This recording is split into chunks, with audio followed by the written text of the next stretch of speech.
Alô, alô, boa tarde, salve, salve no ar a partir de agora, Brasil, gente, Minas, quinta-feira, 13 de setembro, e a gente no ar a partir de agora com as principais notícias de Belo Horizonte e também de todo o estado de Minas Gerais. Olha, preste atenção, tem operação da polícia, fraude na casa de 160 milhões de reais. Preste atenção.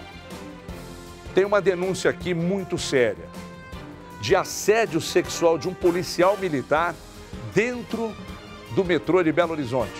A gente fala de tudo isso aqui, temos imagens, hein? E atenção, hein? Nós temos também, se você tem alguma denúncia, manda pra gente, divida com os demais. Tá aqui, ó, 997-727663, manda pra gente, porque a gente te ajuda a resolver o problema. Então não perca tempo, se tiver uma possibilidade de fotografar, filmar o seu problema, divida com os demais e manda pra gente aqui no Bandzap, que tá no canto alto da tela, 997-727663. Simbora pra mais uma edição do Brasil, gente, Minas, que tá quente hoje, hein? A Polícia Civil realizou uma operação contra uma quadrilha suspeita de um esquema de lavagem de dinheiro e fraudes processuais em 3 cidades mineiras. O esquema seria da ordem de 160 milhões de reais. Quem conta? Luciano Dias, agora na tela da Band. Veja. A quadrilha é suspeita de movimentar cerca de 160 milhões de reais ao longo de 2 anos em um esquema de lavagem de dinheiro. Nessa primeira fase nós conseguimos localizar 3 membros dessa organização, conseguimos apreender alguns objetos de valores que configuram a lavagem de dinheiro que eles movimentaram durante esse período, até com a aquisição de vários imóveis, mais ou menos entre 100 e 120 pessoas vitimizadas aí, justamente por esse elevado movimentação, e inclusive o Tribunal de Justiça de Minas Gerais com uma fraude processual aplicada em determinada comarca no valor de 16 milhões e 500 mil reais. Nesta fase da operação foram cumpridos 3 mandados de prisão e 6 de busca e apreensão em 3 cidades. Aqui em Belo Horizonte, em Contagem, na região metropolitana, e em Pará de Minas, na região central do estado. Um advogado, um administrador de empresa e um auxiliar de escritório são os principais alvos da polícia. Nesta cobertura de luxo, no bairro Buritis, região oeste da capital, a polícia apreendeu vários documentos e aparelhos eletrônicos. O proprietário do imóvel não estava no local. Há vestígios que ele tinha saído logo pela manhã porque a toalha estava úmida ainda deixou o cachorro. Então, há a possibilidade ou que ele tenha tido uma informação privilegiada ou que ele desconfiou de que ele poderia ser preso nos próximos dias. Há essa suspeita, sim. De acordo com a polícia, a quadrilha tinha mais de 20 empresas que emitiam documentos falsos e aumentavam o capital social. Para o dinheiro se tornar legal, os criminosos compravam bens como coberturas de luxo e carros. As investigações continuam. É uma investigação complexa, com estrutura bem organizada, envolvendo vários empresários que são vítimas, até construtoras, tanto construtoras de pessoas multinacionais até. Então podem existir outros braços dessa organização criminosa que ao longo desse desmembramento também serão investigados. Ah, mas você pode ter certeza, a equipe do Dr. Vinícius Dias, de um trabalho simplesmente impecável, quebrando, derrubando, desmontando essa quadrilha, mas você pode ter certeza, vem pra cá, que mais gente vai cair. Ah, mas vai, não tá só nessa turma que foi presa não, aliás, que foi presa, tem uns que estão foragidos. Vai cair muita gente ainda, questão de dias pra gente chegar aqui, sem querer fazer trocadilho com o nome do doutor, questão de dias, a gente vai trazer mais informações sobre esse caso aí. É esperar pra ver, hein? Vamos direto para a redação, eu vou falar agora com o Marcelo Silveira, numa denúncia extremamente séria. Daqui a pouco, aliás, eu vou chamar o Marcelo, dentro de instantes, é uma denúncia muito séria. O Marcelo vai me ajudar daqui a pouco, ele está se deslocando para o outro estúdio, E daqui a pouco ele vai entrar com a gente, porque é o seguinte, preste atenção que isso é muito grave. Isso é muito grave. Para tudo que você está fazendo e preste atenção. Um usuário do metrô de Belo Horizonte, espera aí que daqui a pouco, calma, daqui a pouco, gravou um vídeo em que um policial militar estaria assediando uma das passageiras. Tá? Mostra o vídeo aí. Naturalmente que nós não vamos mostrar o rosto da vítima e nem do policial, mas preste atenção em alguns detalhes.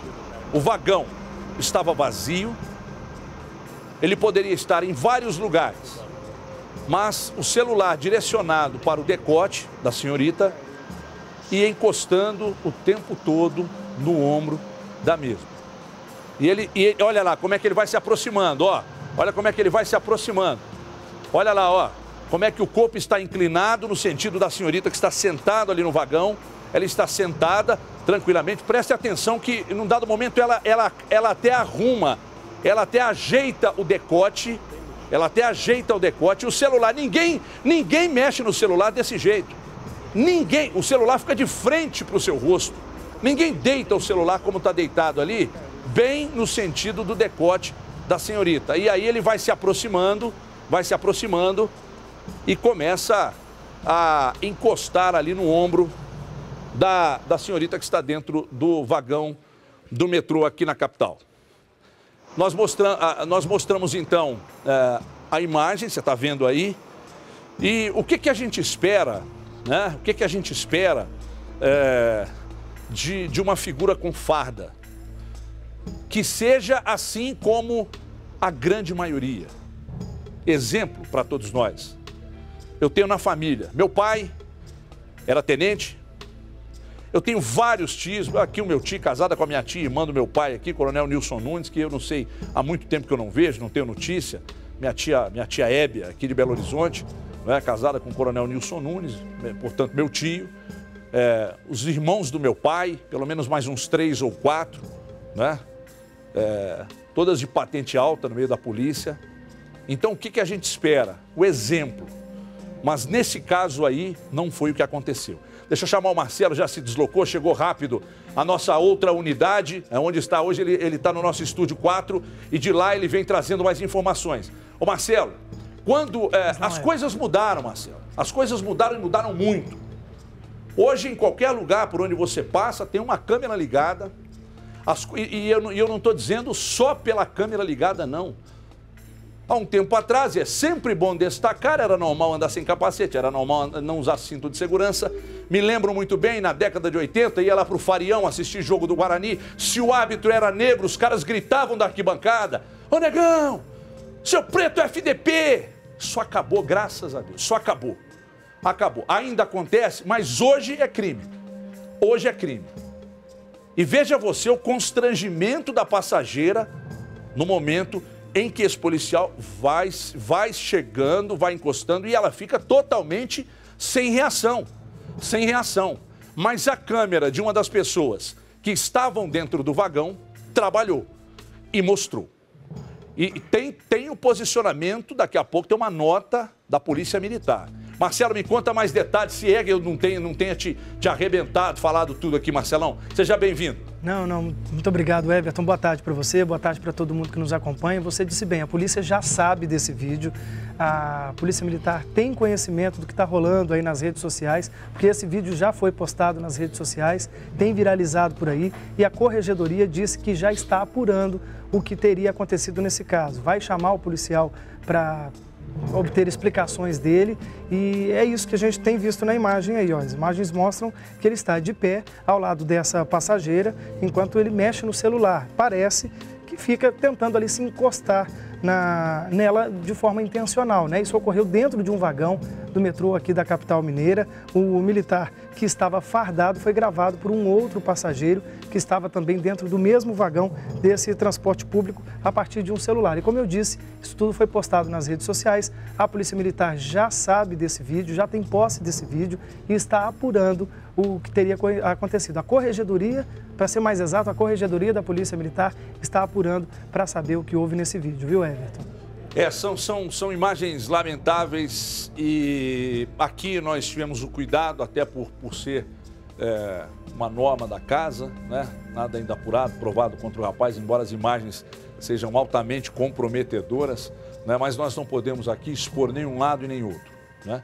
A justiça que vai cuidar, a polícia que vai cuidar, a justiça que vai cuidar, mas nós seguimos aqui em contato frequente com a Polícia Militar, esperando, né, a apuração de tudo que ocorreu e aí, nesse caso, de repente, até a punição, né, ao policial. Porque, como eu disse, as imagens são altamente comprometedoras, né, Marcelo?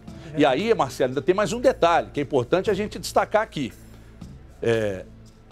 Além de ficar roçando, encostando no ombro da menina, da garota, ele pega o celular.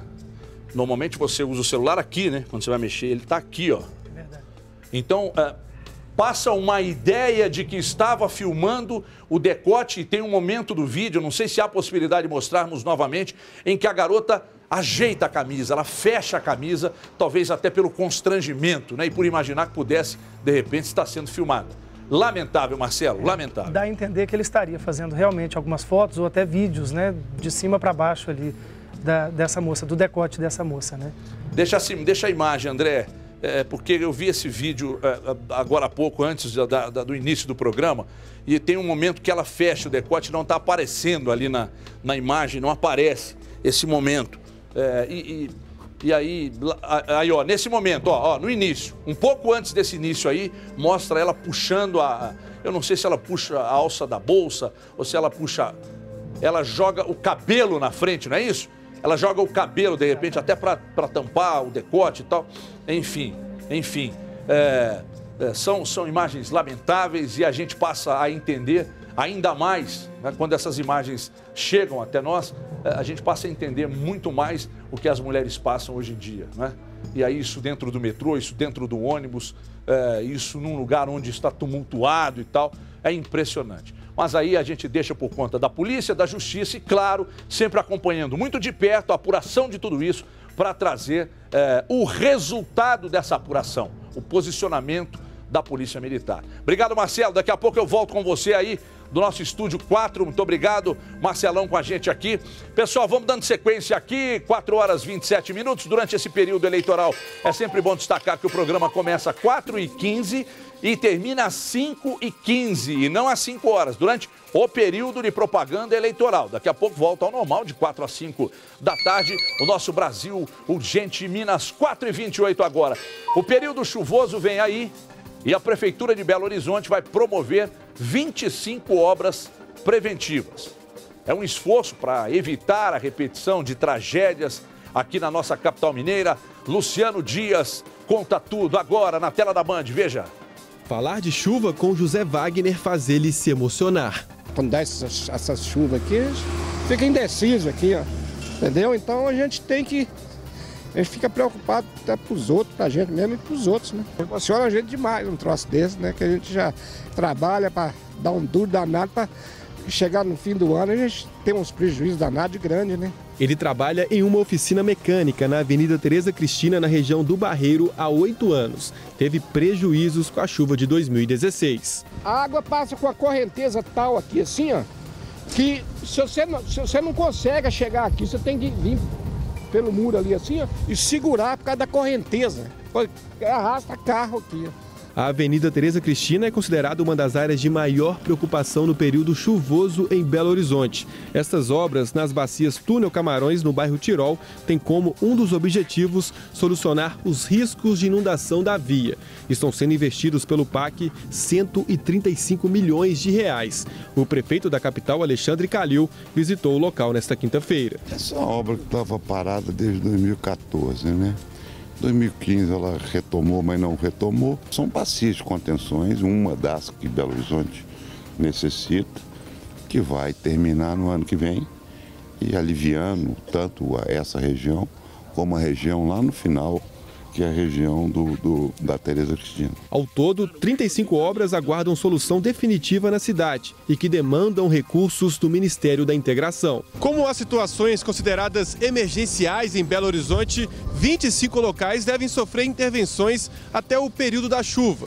São serviços paliativos com recursos próprios do município. O que a gente pode fazer são ações preventivas de manutenção, limpar bueiros, limpar córregos, e isso aí está sendo feito, né? Isso é uma ação que não custa barato, que é muito caro, mas é o que nós temos que fazer. Provavelmente por isso, e Deus me livre de falar, porque ainda não aconteceram as chuvas, nós não tivemos nenhum desastre com vítimas em Belo Horizonte nesse último ano e meio. E aí, prefeito Calil, com esse trabalho, com essa medida preventiva, com essas medidas preventivas sendo adotadas, a possibilidade é reduzida, né, de uma tragédia. Agora, o Pisquila, meu cinegrafista aqui, tem pouco tempo de Band, só 60 anos. De idade 60, de Band uns 30, né, Pisquila?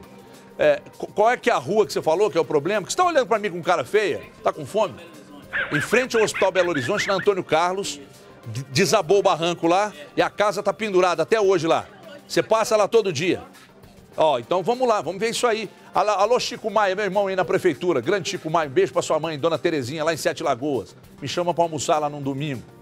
Domingo, bacana, saio daqui cedinho, chego lá, almoço, assisto o jogo lá das 4 e volto, viu, Chico? Dona Terezinha, um beijo pra senhora. Ô, Chico, vê isso aí pra gente. Antônio Carlos, em frente ao Hospital Belo Horizonte, Chico. Então o carro tá pendurando, a casa tá pendurada, não tem nada de carro, a casa tá pendurada lá. Não, o Chico vai mandar olhar pra gente lá, vai mandar, até porque se não resolver, cai, né? Pois é, não, então o Chico vai olhar pra gente lá, viu, Calil? Olha com carinho pra gente aí, e aí assim que resolver a gente vai lá e mostra que tá tudo regularizado, tudo moralizado, como dizem por aí. Então, ó, a medida preventiva adotada ajuda, e muito, para que as tragédias não aconteçam. Então, de olho onde os problemas são maiores, resolver os problemas, fazer o que está aí acontecer, não é? Funcionar. Então, essa medida preventiva aí foi muito interessante da polícia, da prefeitura, eu estou trocando tudo hoje, da prefeitura, e tomara que continue fazendo, para que quando as chuvas chegarem, né, nós não passemos aqui por aqueles problemas vividos há alguns anos aqui. Ano passado, inclusive, né, mas fortes chuvas que atingiram a capital, e aí muitos pontos de alagamentos, e aí naturalmente que tem um volume de chuva que por vezes atinge a capital, não há medida preventiva que resolva, mas reduz a possibilidade de tragédia. Deixa eu mandar um abraço para Divinópolis aqui, meu grande amigo Aguinaldo, que é o rei do Insulfilme, o rei do filme, cola o vidro dos carros, tudo lá da cidade, aí fica lá assistindo o Nosso Brasil Urgente. Grande Aguinaldo, um abraço para você, meu querido, e não é jabá, porque meu carro já tem. O motorista atropelou 7 pessoas em Juiz de Fora. Ô, gente, Juiz de Fora, eu vou mandar o Papa Francisco aí, rezar uma missa, para dar uma benzida, porque tá feia a coisa aí, hein? Deixa eu falar com o Marcelo Silveira, que ele vai me contar tudo o que aconteceu. Como é que o cara atropelou 7 pessoas? Marcelo, o que aconteceu? Descreva o caso, Marcelão. Pois é, Everton, até a própria polícia, a perícia, querem saber o que motivou esse acidente. O que se sabe é que durante a madrugada um homem seguia pela rua com o carro e acabou perdendo o controle da direção, subindo na calçada e atingindo 7 pessoas que estavam aí, ó, nesse bar, na porta desse bar, lá em Juiz de Fora. 2 pessoas chegaram a ser socorridas e levadas para a Santa Casa de Juiz de Fora. Santa Casa, aquela mesma para onde foi levado o candidato Bolsonaro, 2 pessoas foram para lá. Outras 5 chegaram a ser atendidas pelo SAMU ali mesmo na calçada. Agora, um motorista, Everton, o mais curioso dessa história é que o motorista teve ferimentos leves. Mas quando a polícia chegou, precisou socorrer o motorista, porque os populares que passavam ali próximo queriam linchar esse motorista que tinha causado esse acidente. Então, a polícia... Amado, Marcelo. Como é que é? Tava bêbado? Pois é, a polícia não passou essa informação. Ele foi levado para a delegacia, deve estar sendo colhido, inclusive, nesse momento, o depoimento dele. Eles querem saber se ele era habilitado, se não era, se estava alcoolizado, se não estava, se passou mal ao volante. Então, para poder, aí sim, responsabilizar ou não esse condutor. Essas informações ainda a polícia está colhendo em depoimento, não só dele, mas também de outras pessoas que viram tudo isso que aconteceu por lá, viu? Ó, a informação que chega nesse momento, atenção Marcelo e amigo de casa, é de que o motorista não estava bêbado. O motorista não estava bêbado. As duas, uma, ou perdeu o controle da direção do carro, ou ele pode ter se sentido mal ao volante, né? Pode ter se sentido mal. Então, as pessoas foram atropeladas e aí as demais já querem, de repente, fazer justiça com as próprias mãos, então, mas não sabem o que aconteceu. É sempre importante saber o que de fato ocorreu, não se sabe. Ah, mas ele passou mal, bom, enfim, pode ter rolado um mal súbito com ele no momento e tal, ele não sabe, porra.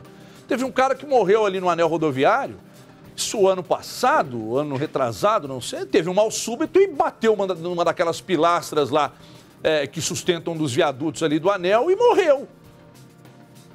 cara se teve um mal súbito e bateu o carro. Pode acontecer. Agora esse negócio de justiça, agora bateu, aconteceu qualquer coisa, vamos lá e vamos arrebentar o cara e tal, né? Espera a polícia chegar, a justiça está aí para resolver, a polícia está aí para resolver, né? Mas enfim, a informação é de que ele não estava bêbado. Um homem de 58 anos morreu esmagado por uma pedra de 1 tonelada quando trabalhava em um garimpo. Meu Deus do céu, que tristeza. O acidente aconteceu ontem entre as cidades de Bela Vista de Minas e Nova Era, na região central do estado. De acordo com o Corpo de Bombeiros, uma pedra se soltou e caiu sobre o homem, deixando-o submerso em cerca de 2 metros de profundidade. Mas que tragédia, rapaz. Nesse momento aí, exatamente nesse momento, nessas imagens que você vê agora na tela da Band, os soldados do Corpo de Bombeiros resgatando o corpo desse garimpeiro, né? Agora, veja você estar ali no instante em que a pedra rola e cai sobre a área onde ele fazia o garimpo, né? Meu Deus do céu, mas o que é o destino, né? Para quem acredita nele, o que é o destino? No exato momento em que a pedra rolou, ele estava ali esmagado pela pedra e morto, próximo à cidade de Nova Era. Que tragédia, viu? Que tragédia. Voltando para cá, então, às 4h37. 4h37, dando sequência ao nosso Brasil, gente. Minas, aqui na tela da Band, eu lembro a você que está aí em qualquer lugar do estado, manda pra gente aqui o nome, o seu nome, ou com quem está, ou de quem está com você aí assistindo ao nosso Brasil, gente, Minas, em qualquer cidade do estado, hein? Tá chegando, tá assistindo o nosso Brasil, gente, manda pra cá, a gente quer saber seu nome, quem está com você, de que cidade você assiste ao nosso Brasil, gente, Minas. Um incêndio de grandes proporções atingiu um canavial na cidade de Iturama, no Triângulo Mineiro. Eu volto a falar com o repórter Marcelo Silveira, que tem mais detalhes desse incêndio. Marcelo. Pois é, Everton, por sorte, né, graças à agilidade dos bombeiros e também de brigadistas, esse incêndio por lá já foi controlado. Na verdade, os bombeiros disseram que as chamas chegaram a ser controladas inicialmente por uma brigada de incêndio da usina Coruripe, na noite da terça-feira. Mas no início da tarde de ontem, o incêndio foi retomado e aí sim tomou grandes proporções, alcançando inclusive a área de plantio de cana-de-açúcar lá dessa usina. Para controlar o fogo, aí os brigadistas precisaram contar com a ajuda dos bombeiros. Todo um aparato foi montado, cerca de 20 caminhões-pipas da própria usina e 17 viaturas dos bombeiros foram usados nessa operação. A área de pastagem queimada foi de aproximadamente 160 hectares. Para quem está em casa entender, a gente acaba comparando ali 1 hectare com uma medida de um campo de futebol, né? Então, cerca de 160 campos de futebol seria o equivalente a essa área atingida por lá. Segundo a Polícia Rodoviária Estadual, a MGC 497, que é a rodovia que dá acesso ao Mato Grosso do Sul, precisou ser interditada nos 2 sentidos por causa da falta de visibilidade aí nessa fumaceira toda que nós estamos vendo aí no vídeo. Por sorte também ninguém se feriu e as causas do incêndio ainda são desconhecidas. Ô Marcelo, olha essa imagem impressionante, formou ali como é que chama isso? Um redemoinho, é isso? Conheço. A imagem mostrou primeiro fora, né? Aí nesse local aí onde estão os carros, no início da imagem formou-se aí, talvez pelo vento e também pela alta temperatura, um redemoinho. Não sei se chama redemoinho, mas deve ser. Se não for, fica assim. E aí a imagem mostra, a câmera até seguiu mostrando, olha ele se formando ali, ó, bem à frente. Olha lá, ó, o vento vai, olha lá, ó, lado esquerdo, olha lá, começa a se formar, só que o rapaz derivou, mostrou a câmera de lado. Olha o que virou isso aí. O vento e a alta temperatura causaram esse redemoinho aí, mas depois, no final da imagem, você pode perceber que um outro foi criado dentro da área incendiada e fez até uma imagem muito bonita, destruindo e tal, mas a imagem chama a atenção pela beleza, mas é fascinante, mas amedronta ao mesmo tempo. Mostra no final da imagem aí, olha aí, ó, um outro redemoinho foi formado, tá vendo? As chamas sobem, olha a altura que chegou, essas chamas chegaram aí, olha a altura que elas chegaram, impressionante essas imagens. Agora, Marcelo, normalmente eles colocam fogo antes da colheita da cana, Mas pelo que eu estou vendo ali, foi um incêndio, mas elas não estão na hora de serem colhidas. Não. Estava muito pequenininha, né? Os pés todos baixos ali, pequenos e tal. Então foi um acidente mesmo, não foi nada que eles perderam o controle. Bom, vamos colocar o fogo aqui, porque antes da colheita eles queimam tudo e depois vem fazendo o corte da cana. Nesse caso aí, esses pés de cana aí estavam bem pequenininhos, né? Então foi acidente mesmo. Exatamente. Eles trabalham com a hipótese de ser um acidente ou pode ser até criminoso. Não se tira essa hipótese, mas não provocado pela própria usina de cana-de-açúcar. Isso está totalmente descartado. Muito bem, cidade de Iturama, também em destaque aqui no nosso Brasil, gente, Minas. Voltando para cá, 4h41, alô, alô, 4h41, participe do nosso Brasil, gente. Que cidade você está acompanhando o nosso programa? Manda para cá, pô, perde um tempinho aí, um minutinho, manda seu nome, o nome de quem está com você, a cidade de onde você assiste o nosso Brasil, gente. Já, por volta de 5h05, 5h10, a gente faz aquele giro distribuindo abraços para todo o estado. Um rápido intervalo, mas não mude de canal, hein? Daqui a pouco vamos falar sobre a violência no comércio da capital.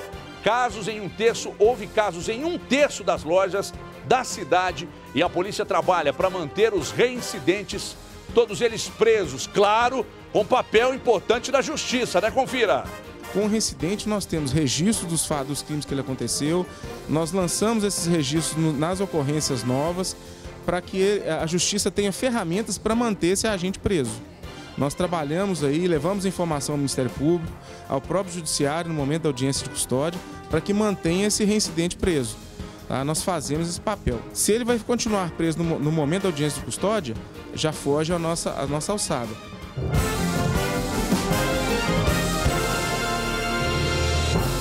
Muito bem, estamos de volta, Brasil, gente, Minas no ar. Ô, Brasil! Brasil! Vai de novo, solta de novo, que essa é bonita demais. Brasil! Essa vinheta, essa voz aí é de Edmo Zarif. Isso foi feito, mas tem tempo, hein? Mas é bacana, é usado no Brasil inteiro pela maioria das rádios. Um joguinho do Brasil, uma vitória do Brasil, Solta o Brasil de Edmo Zarif. Brasil! Muito bonito isso. 4h49, vem pra cá, porque agora a gente vai falar sobre violência no comércio da capital. Houve casos de violência em um terço das lojas da cidade. Isso é um número alarmante, absurdo. Luciana Viana vai contar agora, muita atenção, veja.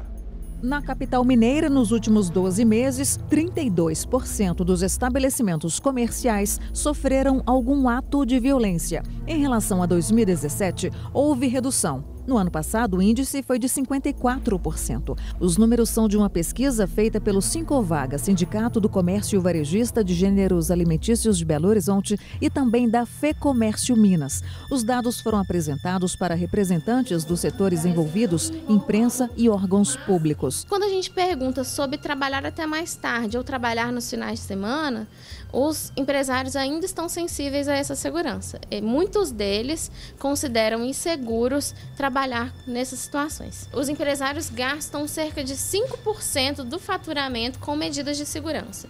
A principal medida citada esse ano foram o circuito interno de TV. Mais de 50% dos empresários têm esse artifício para diminuir as chances de serem vítimas dentro do seu estabelecimento. Ainda segundo a pesquisa, o Barreiro revelou o maior número de vítimas, 66%. A região Centro-Sul, o menor, 19%. Mas a Polícia Militar esclarece que a pesquisa leva em consideração a sensação de segurança, o que não corresponde com os números estatísticos da corporação.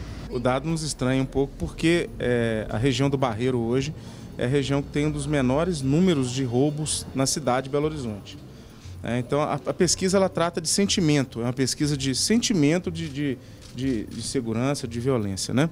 Então a gente pode correlacionar talvez com a sensação de cada um, né, que ali está ou trabalha, mas que não tem muito a ver com o dado real.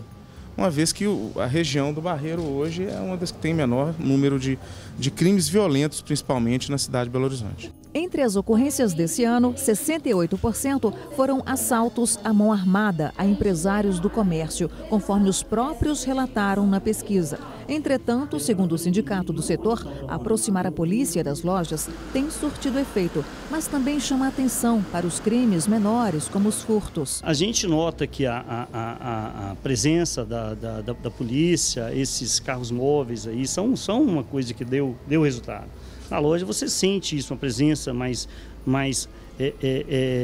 ostensiva da polícia em volta, mas esse tipo de furto, esse interno que nós estamos discutindo aqui, ele é muito corriqueiro e ele é uma pena leve, então eu acho que isso dá força para que ele aconteça e ninguém se preocupe com a impunidade, ou seja, é quase que um crime que não sofre. Um dos objetivos da pesquisa de vitimização do segmento supermercadista é auxiliar na promoção de práticas que possam evitar ou reduzir a ocorrência de crimes nos estabelecimentos. Com o reincidente, nós temos registros dos crimes que ele aconteceu, nós lançamos esses registros nas ocorrências novas para que a Justiça tenha ferramentas para manter esse agente preso.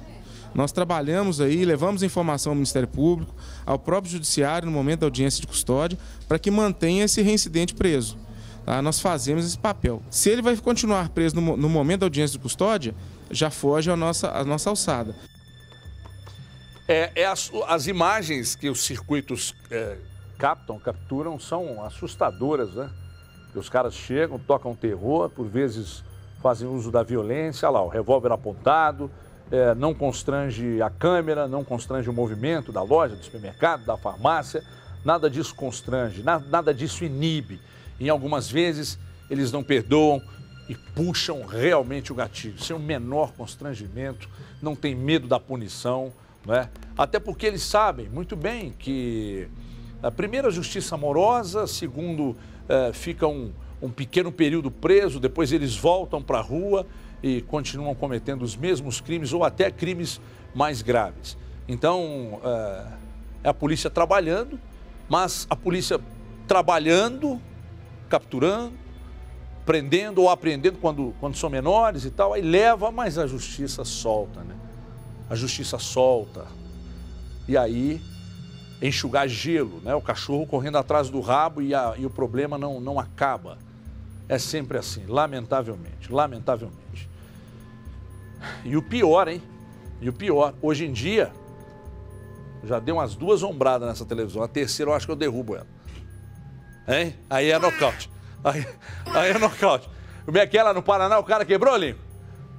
Bateu o ombro e quebrou. Não, se quebrar uma dessa aqui, eu tenho que deixar... Não, mas essa aqui não pode, não, você não tem que deixar... Ah, quebrou na marreta. Não, aqui não. Quebrar uma dessa aqui, meu salário vai ficar todo aí para pagar. Ó, por falar em atos de violência no comércio da capital, 2 bandidos, atenção, esses 2 bandidos invadiram uma farmácia de Belo Horizonte na noite de ontem e fizeram reféns, hein? Os detalhes direto da redação lá no Estúdio 4. Alô, Marcelo Silveira, me conta tudo, Marcelo. Pois é, tá complicado essa questão de violência no comércio, né, Everton? Dessa vez foi lá no bairro Santa Efigênia, na noite de ontem, praticamente já no fim do expediente, 2 bandidos chegaram e anunciaram o assalto numa farmácia.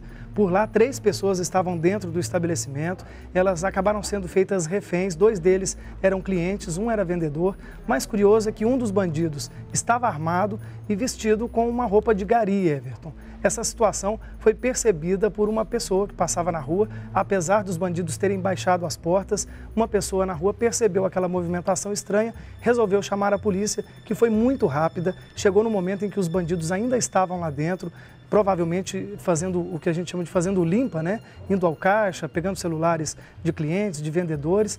Só que a polícia chegou e eles então fizeram os clientes e o vendedor de refém. A polícia chegou a negociar ali por uns 10, 15 minutos para que eles se entregassem e aí sim tudo acabou bem. Os 2 bandidos se entregaram, um de 17 anos e outro de 26 anos. Eles se entregaram e soltaram os reféns. Um revólver calibre 38 com munições que foram utilizadas nesse crime foi apreendido. Além disso, um maçarico e também uma alavanca de ferro. Os policiais levaram desses bandidos. Uma das vítimas acabou ficando em estado de choque e precisou de atendimento médico. Everton. É, um dia a casa cai, Marcelão. Um dia a casa cai. Porque eles não têm medo, mas não ficam inibidos com a câmera, que por vezes está direcionada, as câmeras estão direcionadas para o rosto do cara, mas isso não inibe. Mas um dia a casa cai. Recentemente, Marcelo, nós mostramos aqui, não foi no comércio, mas um roubo que aconteceu lá no bairro, no Alto da Serra, onde aquela menina esperava um motorista de aplicativo. Aí 2 caras desciam na moto, pediu para parar, o cara que estava na garupa da moto desceu e roubou tudo da menina. E aí isso revoltou muita gente, telespectadores mandando mensagens aqui, aquele negócio todo. 2, 3 mesezinhos depois a polícia foi lá e creu, e agora tomara que a justiça deixe apodrecer na cadeia. É o que a gente espera. Obrigado, Marcelo. Daqui a pouco eu te chamo de novo aí. Grande Marcelo Silveira comigo, direto da redação. Ó, a gente mostra agora um caso bizarro. Um homem matou a própria irmã e escondeu o corpo dentro de casa. Isso aconteceu aqui em Belo Horizonte. Ah, não, deixa eu chamar o Marcelo, traz ele de novo comigo aqui. Deixa eu chamar. Ah, o Marcelo Silveira que vai contar agora? Ah, o Marcelo Silveira esteve lá? Ah, então muito bem. Não, então ele vai trazer até com mais detalhes. Essa bizarrice que você vai assistir agora, veja aí. O crime foi nesta casa do bairro Minaslândia. De acordo com a polícia, os militares foram acionados por um irmão dos 2 que desconfiava do desaparecimento da mulher. Ao chegar à residência, os policiais encontraram um buraco embaixo da cama. Eles precisaram contar com a ajuda dos bombeiros para acharem o corpo. Comparecemos aqui até no local da ocorrência e constatamos dentro de um cômodo da residência um cimento fresco. E nesse cimento a gente iniciou um trabalho de escavação, né, para verificar se havia realmente um corpo ali. A partir do momento que a gente teve o primeiro indício que havia um corpo, a gente isolou a cena, né, e para os trabalhos da perícia. O irmão dos envolvidos contou para a polícia que o suspeito e a vítima brigavam com frequência. Antônio Campos, de 34 anos, foi preso em flagrante. Na delegacia, ele negou o crime e disse que outras pessoas teriam assassinado a irmã dele desta forma para incriminá-lo. Testemunhas contaram que viram Tiago manuseando areia e concreto no portão de casa. A faca usada no crime não foi encontrada. Não adianta falar que foram outras pessoas, né? Esse crime aí a polícia com certeza vai desvendar, mas não vai demorar muito tempo. Deixa eu chamar um intervalo rápido aqui, não mude de canal. Daqui a pouco nós vamos falar de um assunto polêmico, hein? O Supremo Tribunal Federal proibiu o ensino domiciliar no Brasil. Por quê? Fica sabendo daqui a pouco, confira. A escola, ela não só ensina conteúdos, ela socializa, ela promove a interação. A criança, quando vai para a escola, ela consegue aprender a conviver com as diferenças.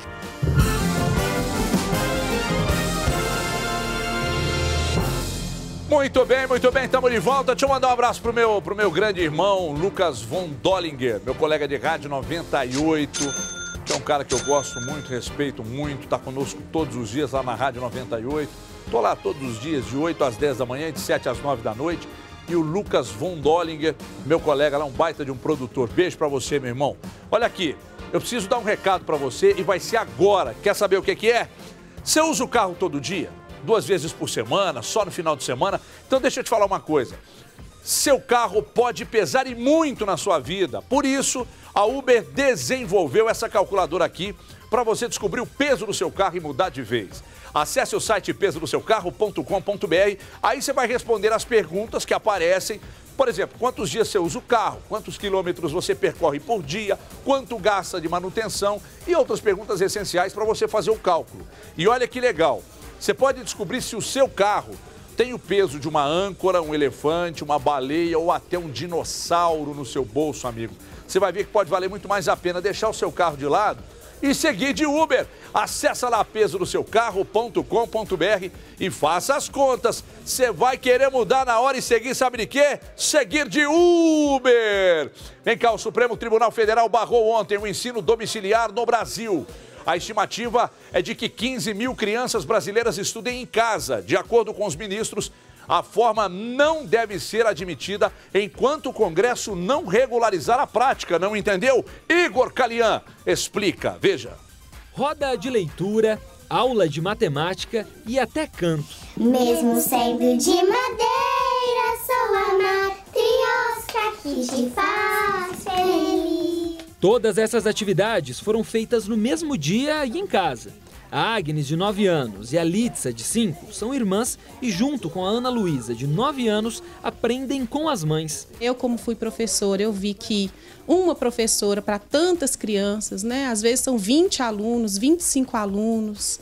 Numa sala de aula, você não consegue ensinar da maneira que você gostaria. Além das aulas em apostilas, que foram escolhidas pelos pais, os alunos não aprendem apenas dentro de casa. A gente aproveita muito dos passeios, né? A gente visita vários lugares, museus, a gente faz excursão, a gente lê muitos livros, né? Tem muito livro aqui que a gente usa, livro de pesquisa. A educação domiciliar é permitida em 64 países. No Brasil, a procura aumentou mais de 900% entre 2011 e 2016. A estimativa é de que hoje, mais de 15 mil alunos do ensino básico estudem em casa. Eu já sei escrever um tiquinho e já sei ler e também fazer várias coisas que minha mãe ensina. Esses alunos conseguem o diploma fazendo provas do MEC, criadas para pessoas que não concluíram os estudos em idades próprias. O Ministério da Educação admite a prática. A Isabela está perto de fazer a do ensino fundamental. Eu peguei a prova de 2017 do Enseja e fiz ela e eu passei bem nos pontos e tudo mais. Eu tô tranquila em relação a isso, porque eu estou preparada. E o que eu tive dificuldade na prova, eu estou aperfeiçoando agora para não ter nenhuma dificuldade na prova do ano que vem. Esta pedagoga não é contra o método, mas entende que a escola traz benefícios importantes aos alunos. A escola, ela não só ensina conteúdos, ela socializa, ela promove a interação.